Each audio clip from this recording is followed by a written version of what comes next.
हम कुछ नहीं चाहते, हम चाहते हमको नहीं भी रख रहा है तो मेरे बच्चे को नहीं छोड़े, इसका भविष्य है, इसका भविष्य खराब हो जाएगा। बच्चा को हम आज तक स्कूल नहीं भेजे हैं। मेरा बच्चा बगल का आंगनबाड़ी में कभी कभी जाता है, वो पढ़ाई वढ़ाई तो होता नहीं है, लेकिन मेरी सबसे बड़ी बात है कि मेरी माँ नहीं है और इसी कारण मेरा इतना सब कुछ हुआ है। इसकी माँ नहीं है, ये किसी को नहीं बोलती है, हम कितना भी तंग प्रताड़ित इसको करता था तो हमसे कोई पूछता भी नहीं था कि कैसी हो, तो इसी कारण इतना सब कुछ मेरे साथ हुआ है। और मेरे घर वाले जो किए हैं ना, तो उसका सारा जिम्मेदार वो भी है। घर बदल जाता है, परिवार बदल जाता है, कुछ ही पल में इनका संसार बदल जाता है।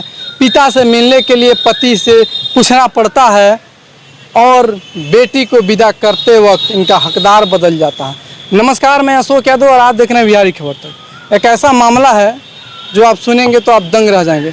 हालांकि एक बेटी है, बिहार की बेटी है और न्याय के लिए दर दर भटक रही हैं। इनसे हम जानने की कोशिश करेंगे हालांकि इनका मामला क्या है। क्या नाम है आपका? मौसम कुमारी। मौसम कुमारी, कहाँ के रहने वाली है? समस्तीपुर। समस्तीपुर। अच्छा, मामला क्या है आपका? मेरा हस्बैंड दूसरा शादी कर लिया 2016 में और तब से मेरी बच्ची को अकेले छोड़ दिया, मतलब लेके नहीं जा रहा है और हमारे ऊपर गलत गलत इल्जाम लगा रहा है। कौन गलत इल्जाम लगा रहा है? वो लोग इतना मेरे साथ मारपीट किए, इतना मारपीट किए, फिर भी हम एक बच्ची के भविष्य के लिए उसके साथ रहना चाहते हैं। हमको नहीं भी अपने साथ रखना चाहता है तो भी हमको बच्चे को अपने घर के आसपास एक झोपड़ी में भी बना के हमको बच्चे का भविष्य खराब नहीं किया जाए, हम बच्चे का भविष्य। आखिर आपके साथ क्यों ऐसा किया जा रहा है? वो लोग दहेज के लिए पहले तो प्रताड़ित करते थे तो, और उनके पापा मारपीट, उनकी मम्मी, उनके घर के हर एक सदस्य में हमको मार चुका है। कोई चप्पल से कोई बंदूक तक मेरे सर पे रख के और मेरे से 5-6 पेपर पे साइन कराया। हमारे बारे में लोग कहते हैं कि केस करते हैं, सबसे पहले वो डाइवोर्स फाइल कर दिए मेरे से साइन करवा के। ये सब चीज़ तो हम आज तक किसी को बताए नहीं।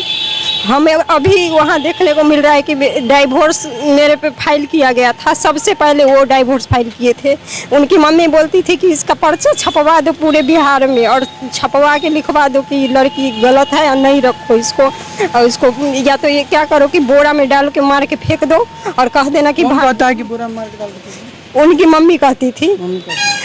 जब 2015 में हम कंप्रोमाइज करके बोले कि हम रहना चाहते हैं, हम केस भी हटा लेंगे, और जब हम उनके घर गए तो बेटी माँ को हम लोगों को 5-6 दिन घर में रख के बंद करके मारपीट किया और पटना में जाके बैठा दिया और हमको घर से निकाल दिया। ये 2016 की बात है, जब मेरी बेटी का जन्म हुआ है 9 फरवरी 2016 को, और ये हमारे साथ 2015 में अप्रैल में रहने के लिए गाजियाबाद में दोबारा 3 लाख रुपया दिए मेरे पापा जी। पहले 5 लाख रुपया दिए थे शादी के टाइम में, शादी के 2 साल बाद ये लोग इतना प्रताड़ित किए तो 3 लाख रुपया। और मेरे चाचा जी, मेरे पापा जी गरीब है। मेरा जानने कहने का मतलब है कि आखिर आपको क्यों प्रताड़ित किया जाता है? कारण क्या है? मुख्य कारण पैसे के लिए प्रताड़ित करते थे, बार बार फोन लगा के लो अपने पापा को बोलो पैसा भेजने के लिए। क्या तो आपके जो पापा हैं आपको सपोर्ट नहीं करते हैं? वो सपोर्ट, वो खुद गरीब है, वो कहाँ से सपोर्ट करेंगे? उन लोग चाचा जी मेरा जब सारा जाने की ऐसा ऐसा प्रॉब्लम है तो वो 3 लाख रुपया 2015 में उनको दिए और गाजियाबाद में अपने घर में पहले 1 महीना तक मेरे पति को रखे, फिर वहाँ गाजियाबाद में दुकान खुलवाए, मेडिकल स्टोर खुलवाए।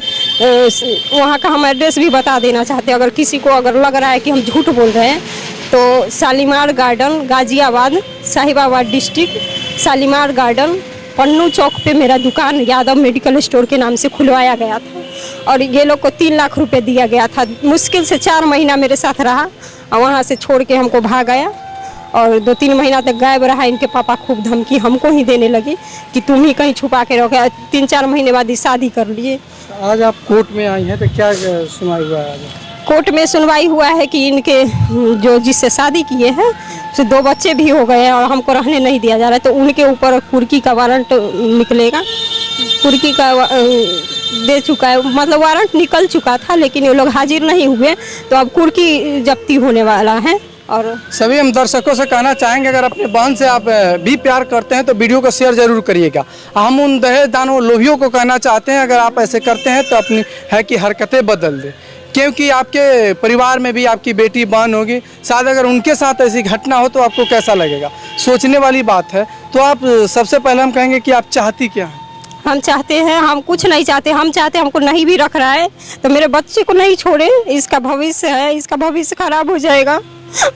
देखिए, माँ माँ होती है और बच्चे का जो भविष्य का चिंता एक माँ को भी सताता है। लेकिन उन पिता को कहना चाहेंगे, जरा दिखाई इस बच्ची को, उन पिता को कहना चाहेंगे जिन्होंने इन लगभग 6 साल होने वाला बच्ची को 6 साल को बच्ची को छोड़ दिए एक माँ के पास। वो माँ एक विवश है और कोर्ट कचहरी का चक्कर लगा रही हैं, दर दर भटक रही हैं। समझिए उस माँ के दिल पर क्या बीतता होगा। हालांकि हम कहेंगे कि जो बिहार की बेटी हैं इनका न्याय मिलना चाहिए। हालांकि बिहार में बहुत सारी ऐसा समस्या है जो कि ऐसे पारिवारिक समस्या से जूझ रही हैं, लेकिन हम उन परिवार से हाथ जोड़ के नम्र निवेदन करना चाहेंगे कि इस मामला के पारिवारिक मामला है तो आप लोग अपने परिवार के माध्यम से इसको समझा बुझा कर कंप्रोमाइज़ कर ले और है कि इनको अपने घर जरूर वापसी रखें। आप वापस जाना चाहती हैं कि नहीं? हम जाना चाहते हैं, लेकिन मेरा जान का खतरा है, वो कभी भी हमको मार दे सकता है।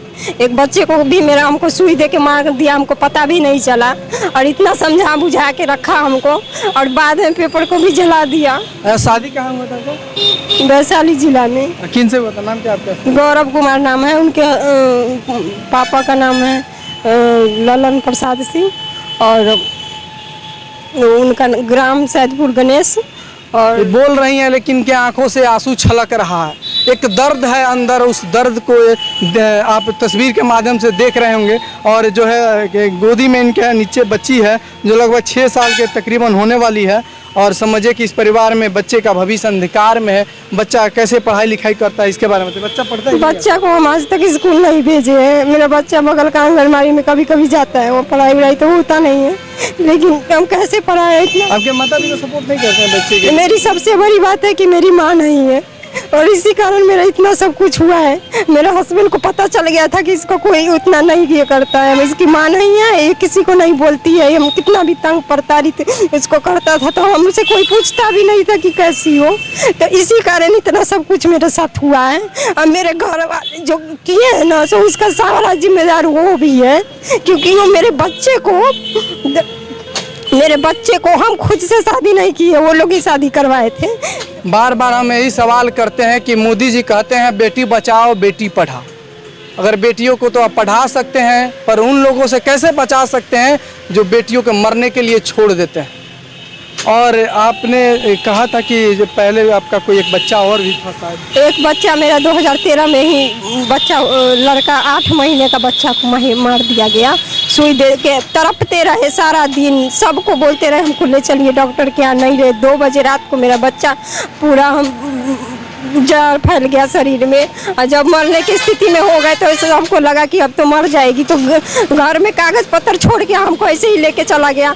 वहाँ डॉक्टर कागज़ पत्र खोज रहे थे कि इसका कैसा है, कहाँ का कब डेट है, कब होने वाला है, वो भी नहीं पता चल रहा था। और हमको छोड़ तो सोचे कि कागज़ है ही नहीं, डॉक्टर को कैसे पता चलेगा कि कितना महीना का है क्या है। 2 घंटा तो हम इसी में तड़प के ख़त्म होने पे हो गए। तब जाके कोई घर से कागज़ लाया, तब मेरे घर वाले, मेरा भाई, उस समय शादी नहीं हुआ था तो वो लोग, ये था कि हमारी बहन को कुछ होना नहीं चाहिए, लेकिन शादी होने पे वो लोग भी मेरे साथ जो किया है ना, तो हमारे साथ कुछ नहीं, हमारे साथ कुछ भी करता तो सह लेते, लेकिन मेरे बच्चे के साथ जो किया है ना, वो हम किसी के नहीं सह सकते। दुनिया का कोई भी आदमी अगर मेरे बच्चे के साथ कुछ भी करने का कोशिश करेगा ना, तो इतना होने के बावजूद भी आप अपने पति के साथ रहना चाहती है? आखिर क्या हम रहना, उस आदमी के साथ कौन राक्षस जो सलूक किया है। जब मेरा हस्बैंड का पापा बोला, मेरे साथ छेड़खानी किया, तो ये बोला कि तुम किसी, समझ आ रहा है कि आप क्या बोल रहे हैं? हाँ, हमको समझ आ रहा है, लेकिन बहुत ज्यादा गंभीर आरोप हम शर्म से किसी को नहीं बताएं कि ये मेरे साथ ऐसा किया। माँ तो थी नहीं, तो शर्म से आप नहीं घर परिवार में बताएं, मीडिया में आने के क्या मकसद? सुनिए, पहले शर्म से नहीं, पूरे गांव में अपना समाज में फैला के रखा है कि वो गलत है। लेकिन हम जब आ ही चुके हैं ना मरने की स्थिति में, तो हम मरने से पहले पूरा सच्चाई बताएंगे ना, तब ना मरेंगे। मर जाइएगा तो लोग तो कहेंगे कायर थी, शायद गलत इसलिए। हम खुद से आप लड़िए ना, हम मरना खुद से नहीं चाहते, हम कौन बोल दिया खुद से? हम कभी खुद से नहीं मरेंगे, हम आखिरी सांस तक लड़ेंगे बेटी के लिए। हमको मारने का धमकी दिया जा रहा है, हमको वो लोग मारेगा। हम लोग, हमारा जो दुश्मन बना हुआ है ना, वो लोग कहता है कि हम 5 लाख रुपया दे के तुम्हारा मर्डर करवा देंगे, लेकिन तुमको न दहेज के पैसा वापस रख देंगे और न तुमको हम अपने घर में रखने देंगे। हमसे कोई दुनिया में शादी नहीं करेगा अच्छा इंसान, काहे कि हम कितनी भी पढ़ी लिखी है, कुछ भी है। अच्छा, कहाँ तक पढ़ी हैं आप? हम ग्रेजुएशन फाइनल करके एमए का एडमिशन भी करे और हम पढ़ाई यहाँ मतलब हमारा कंप्यूटर में डिप्लोमा भी किए, DIT। बताइए, आप बच्चे का जो है कि खर्च, अपना खर्च कैसे उठा पाती हैं? हम उसी टाइम पढ़ाई किए थे जब मेरी शादी हुई थी, उसी टाइम बाद में पढ़ाई किए थे। और जब मेरे हस्बैंड छोड़ के चले आए थे तो हम फिर मेरे घर वाले बोलते थे कि वहाँ पे गाजियाबाद में कुछ सामान था और वहाँ मेडिकल स्टोर था, तो कुछ दवाई ववाई बचा हुआ था, कुछ को तो ये लोग बेच के ले आया वहाँ से। तो हम वहाँ पे रह के मेडिकल स्टोर खुद चलाए हुए हैं, 6 महीना 7 महीना मेडिकल स्टोर खुद चला के, और हम अपना खर्चा भी निकालते थे और पैसा भी हम जमा किए थे। अगर आप लोगों को यकीन नहीं है तो आप जो एड्रेस बोले हैं उस पे भी आप कभी पूछ सकते हैं कि लड़की मेडिकल स्टोर चलाई है कि नहीं इतना दिन।